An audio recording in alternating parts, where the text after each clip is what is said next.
Imagine this, you're sitting in a stadium where the walls are plastered with plaques of legends. Ken Griffey Jr., Ichiro, maybe even your favorite player from the last decade. But instead of celebrating a dynasty, the team is currently mired in a losing streak, stuck in third place in the worst division in baseball. That's the surreal reality of the Seattle Mariners right now. And honestly, it's one of the most fascinating contradictions in modern sports.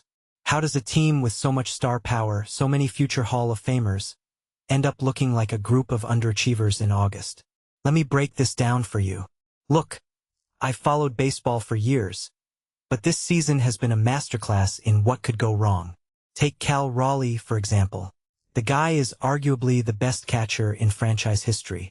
He's already surpassed Dan Wilson in WAR, which is no small feat, but here he is, dealing with oblique issues and timing problems all year. His fastball hitting numbers have cratered down from a record-setting 2025 to something that makes you cringe. And yet, he's still in the running for the 50 greatest list. That's not just a testament to his talent.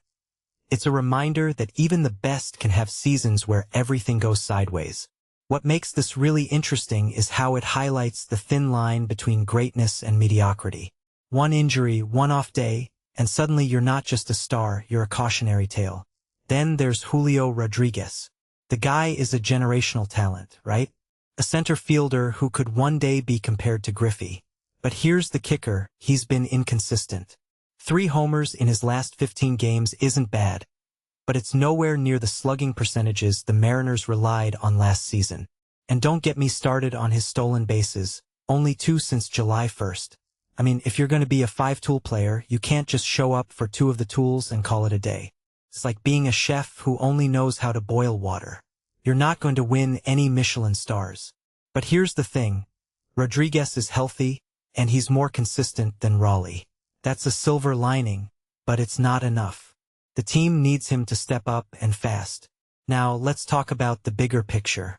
The Mariners are in a weird spot because they're not just a team with stars. They're a team with stars who are all in their primes. Luis Castillo, Luis Urias, George Kirby, Andrés Muñoz.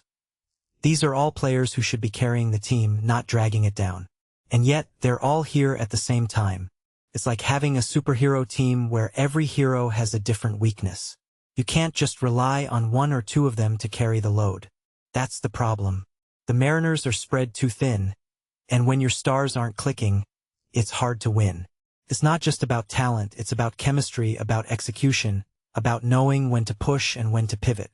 Here's where it gets even more intriguing. The Mariners might be looking to shuffle their pitching staff. Kade Anderson, a top prospect, is ready to debut, and there's talk of moving Emerson Hancock from the rotation to the bullpen. That's a bold move, but it makes sense. If you think about it, the bullpen is where you can maximize a pitcher's value.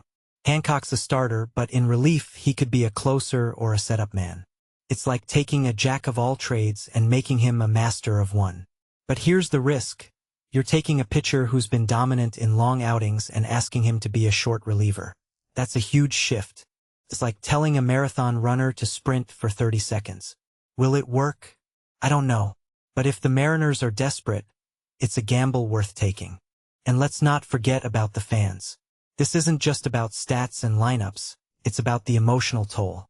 The Mariners have a passionate fan base, but they're watching their team squander opportunities. You can't blame them for feeling frustrated. When you have a roster full of future legends, you expect them to perform. But baseball is a cruel sport. One bad month can erase months of good work. And that's what's happening here. The Mariners have the talent, but they're missing the execution. They're missing the spark. And until they find it, they're going to keep losing games they should be winning. So what's the takeaway here? Well, personally, I think this season is a case study in how even the best teams can fall apart. It's not just about having the stars, it's about making them work together. It's about knowing when to adjust, when to take risks, and when to trust your players. The Mariners have the pieces. Now they just need to put them in the right place. And if they can do that, maybe this season won't be a total disaster. Maybe it'll be the start of something great.